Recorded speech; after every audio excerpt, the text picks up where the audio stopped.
Hi everyone, welcome back to my channel. I am Ferdinand. Today I will be talking about how to improve English speaking effectively.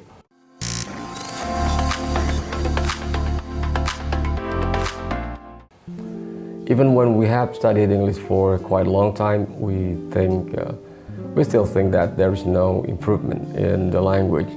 Many students continue to struggle with speaking and have difficulty being understood by native English speakers. You might think that as long as you can communicate with English speakers and you're probably already able to do so, you might overlook other factors that can give huge impact of your speech. Speaking English naturally can improve our study and our career's opportunity. However, people think that it is the skill that is too difficult. It takes a great dedication and persistence. Why someone feels stuck and no more improvement when he achieves a certain intermediate level of his English learning? What most people overlook is learning words and sentences stress. Word stress is the emphasis we place in a specific syllable of a word when pronouncing it. And the syllable is a word or a part of a word that has only one vowel sound. For example, the word book has one syllable, and father has two syllables, father. The stresses on words and sentences have large impact in the way we communicate in English. English is known as a stress time language, which means some syllables will be longer stress on ones and some syllable will be shorter stress on ones. If you slightly mispronounce a word, but the primary stress is correct, you can often communicate its meaning. So stress is important. Why is word stress important? Here are some reasons why. Firstly, native speakers rely on stress to process and identify what they hear. Next is learners who knows where the stress words are, more confidence in speaking and reading English. Furthermore, miscommunication between non-native speakers and native speakers of English can be the result of incorrect word stress patterns by the non-native speakers.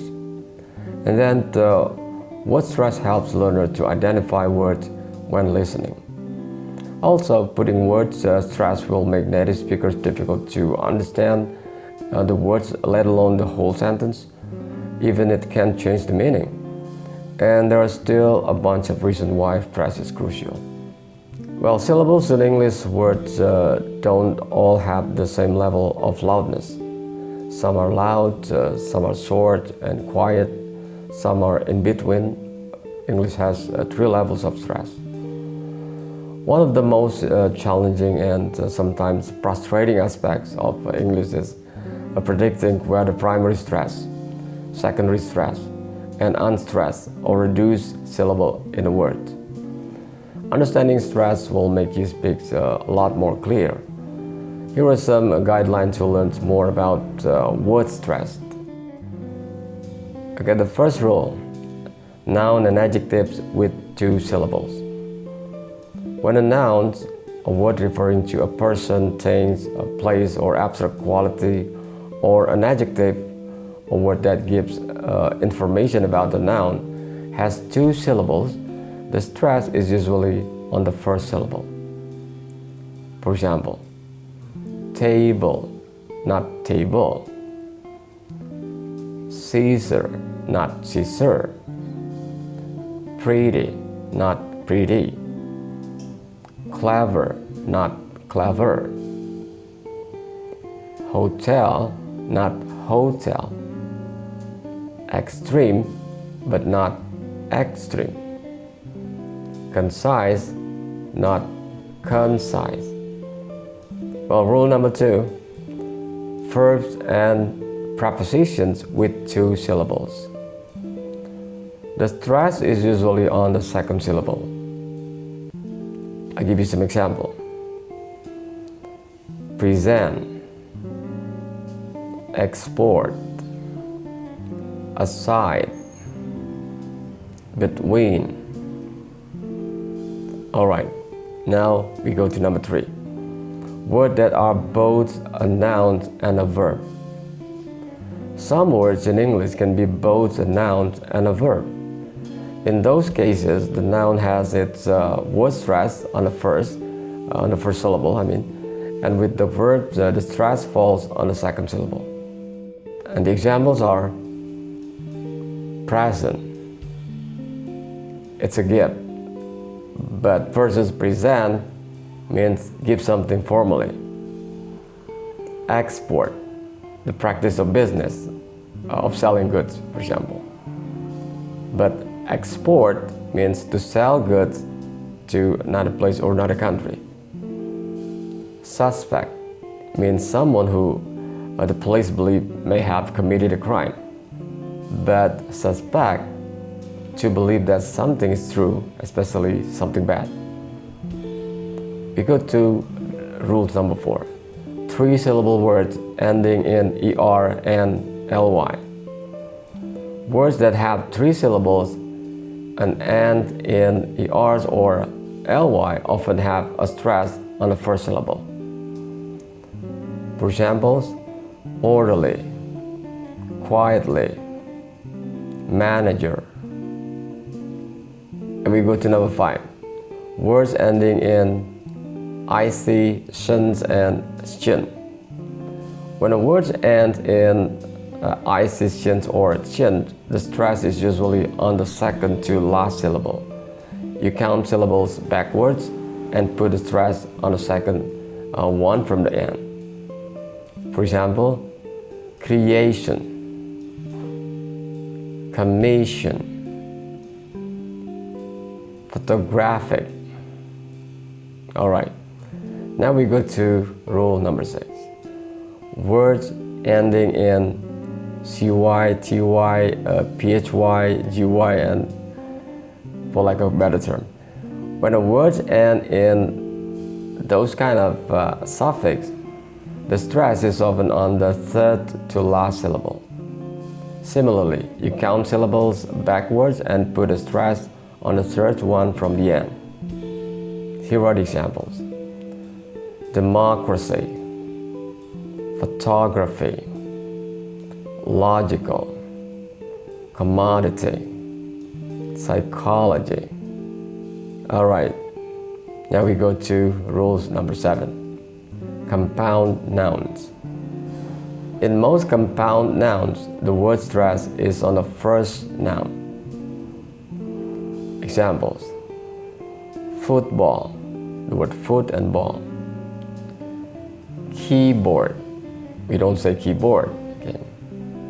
And the last rule is compound adjectives and verbs. The stress is on the second word. Here are the examples.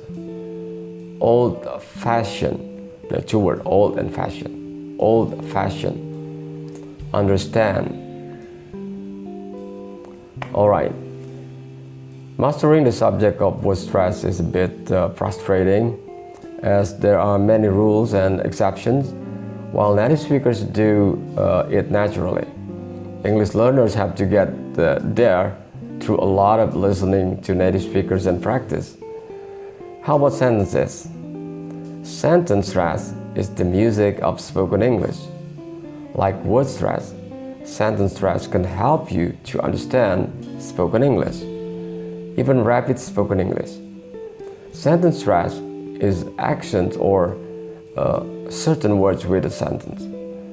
Most sentences have 2 basic types of words. They are content words or part of speech. Content words are the key words of a sentence. They are the important words that carry the meanings or sense.